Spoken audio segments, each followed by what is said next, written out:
By the end of 2016, I was worn out. And not tired like you need sleep, but tired like you've been running for a really long time. And you're starting to run out of places to hide.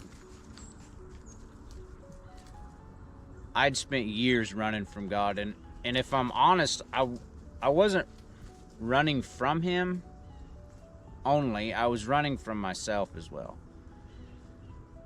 So one morning, I got up early. We were on the road, grabbed my cigarettes, a cup of coffee, and I went for a walk. And I don't know that I had intentions to pray. I don't even think I really knew how to pray. But I talked to God anyway. And I didn't use church words. They weren't rehearsed. They were just honest. And that surprised me.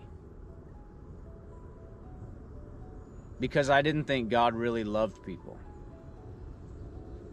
See, I was raised by really good parents, and they did the best that they knew how, and they loved my brother and I endlessly. They provided for us. It was a very loving home. But the church system I grew up in was heavy on religion, and it made everything about what you do, and almost nothing about the actual relationship with Christ. It taught standards, but not grace. It showed us the rules, but not the closeness. And somewhere along the way, God stopped feeling like a father and started feeling more like a scoreboard.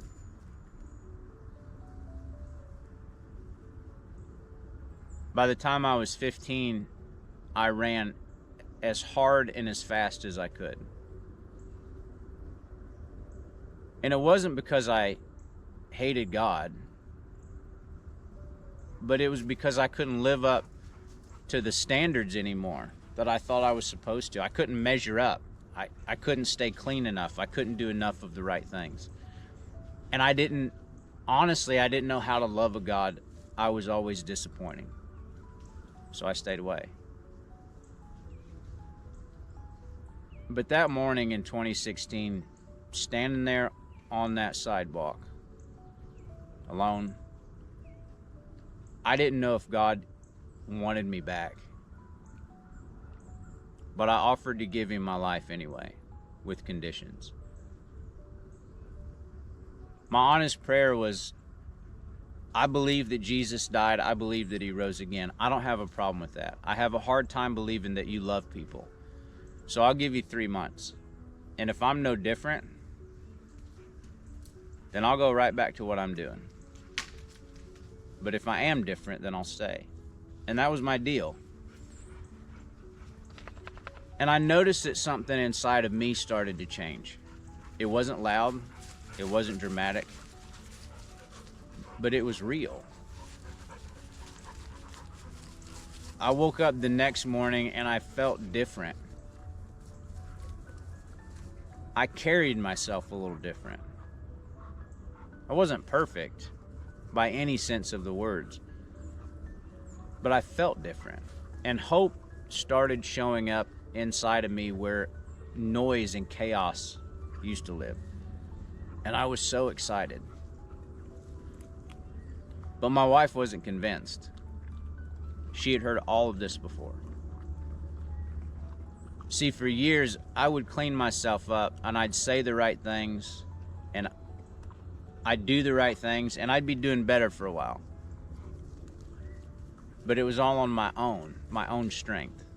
And so slowly and quietly, I'd slide right back into the guy that I was. So while I personally felt like a new man, my wife just heard another promise.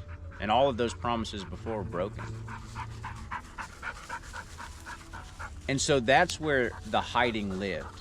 Because I had given my life to God. But I hadn't given the whole truth.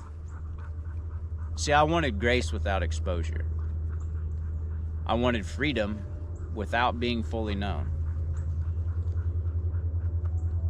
And God was gracious enough to allow me to live that way for a while, but you can't live that way forever.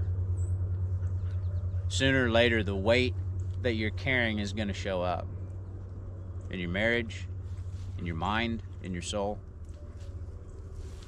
And I didn't know it yet, but God wasn't done digging.